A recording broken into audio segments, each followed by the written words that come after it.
Bom dia. Seja bem-vindo.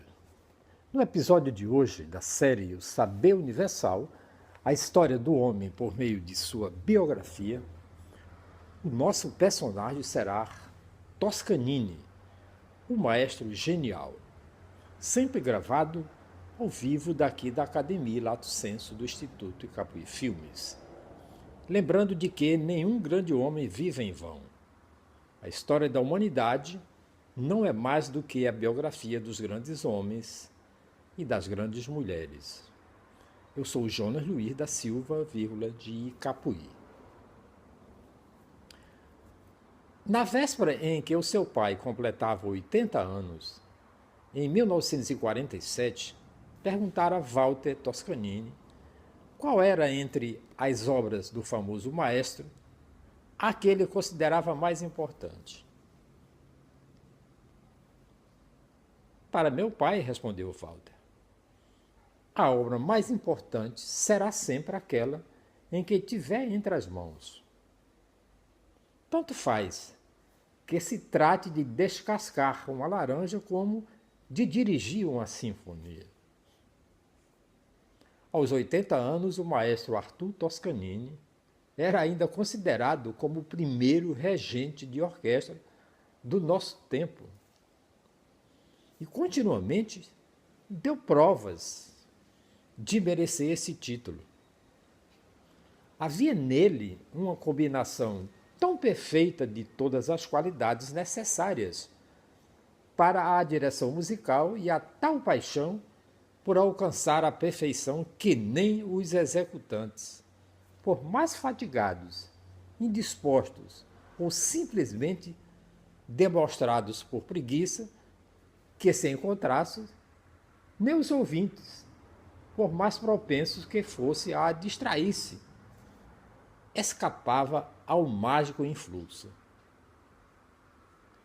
O nome de Toscanini era famoso nos mais remotos lugares do mundo. Uma senhora da Patagônia percorreu de avião os 3.000 quilômetros que se separavam de Buenos Aires para assistir a um concerto que o maestro dirigia.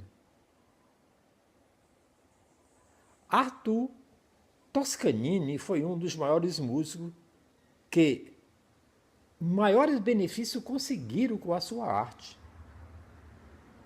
Em 1946, na abertura da temporada do Teatro Scala de Milão, vendia-se entrada a 15.000 liras cada uma, soma que equivalia na época aos proventos mensais de uma família de classe média italiana.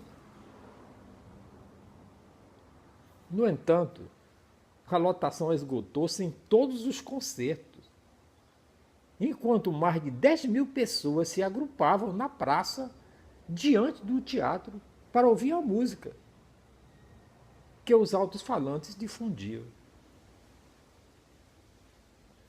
Disse que, em 1937, a empresa radiofônica NBC pagou a Toscanini honorários que, depois de deduzidos os impostos, ascendiu a $4.000 por cada emissão de hora e meia.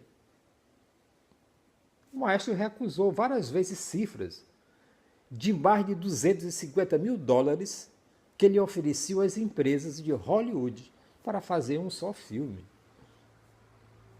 Em compensação, dirigiu de graça o Hino das Nações de Verdi para uma produção de propaganda do governo dos Estados Unidos, filmada durante a guerra. O dinheiro não significava nada para ele. E não atuava se não simpatizasse com a entidade patrocinadora do concerto. Toda a publicidade tecida à volta de sua pessoa lhe era em extremo desagradável. Deve-se isto à íntima convicção de que, em comparação com as obras musicais que dirigia, a sua própria pessoa não tinha importância alguma. Apresentar-se para receber aplauso do público constrangia-o muitas vezes. ao retirar-se do palco onde o tinham chamado pela terceira vez.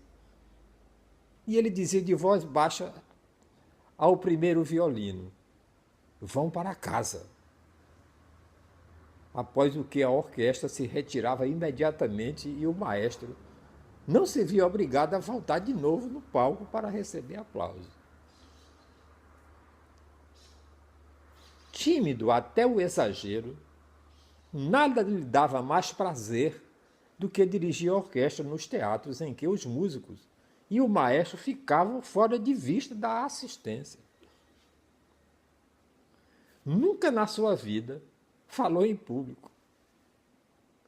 Os repórteres e fotógrafos geralmente importunavam. Eu sou uma pessoa como outra qualquer, dizia-lhes. Que pode importar a alguém a minha aparência, o sítio onde vivo ou a gravata que eu uso? Com frequência se referia a si mesmo designando-se um contadino, isto é, um rústico, e não tentava dissimular a humildade da sua origem. Arthur Toscanini era filho de um alfaiate de escassos recursos que vivia numa cidade do norte da Itália. Com a idade de 9 anos, ingressou no Conservatório de Parma, onde os discípulos não tardaram em pôr-lhe a alcunha de o gênio. Vários deles apoiavam com entusiasmo e as ideias de organizar por conta própria uma orquestra, iniciativa que lhe valeu a todos um castigo. Já artista profissional, atuou por vezes em várias orquestras de ópera como violoncelista. Por fim, numa noite de junho de 1886, na cidade do Rio de Janeiro, Toscanini viu-se, aos 19 anos de idade, elevado aos pináculos da fama. Hospitalizado pelo pessoal da Companhia de Ópera Italiana, o professor brasileiro que dirigia a orquestra demitiu-se horas antes da apresentação de Aida.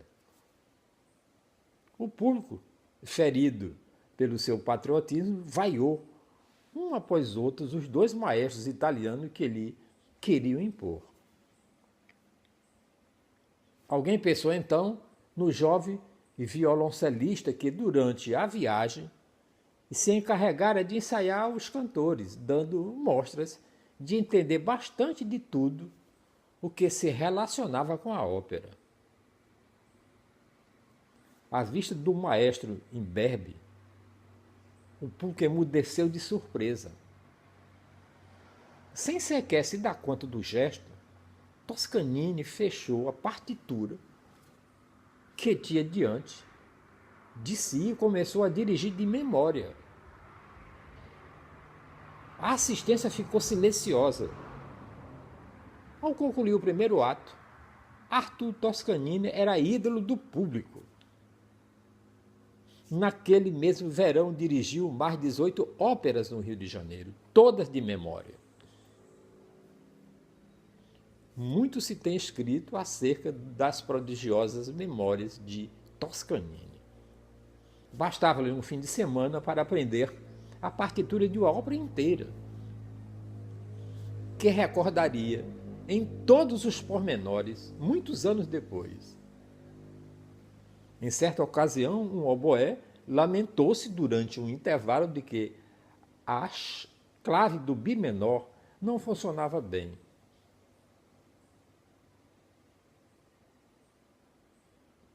Não se preocupe com isso, disse-lhe Toscanini, após um momento de reflexão. Não necessita de usar essa nota na tua parte, até o fim do espetáculo.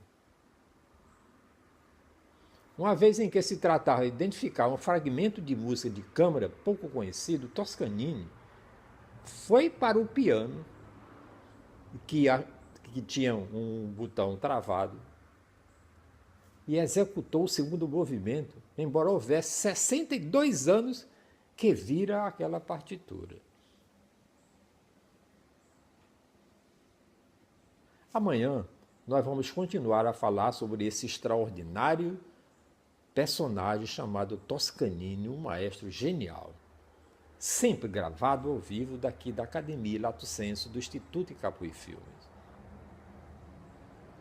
E eu sou o Jonas Luiz da Silva, de Capuí. Muitíssimo obrigado e até amanhã.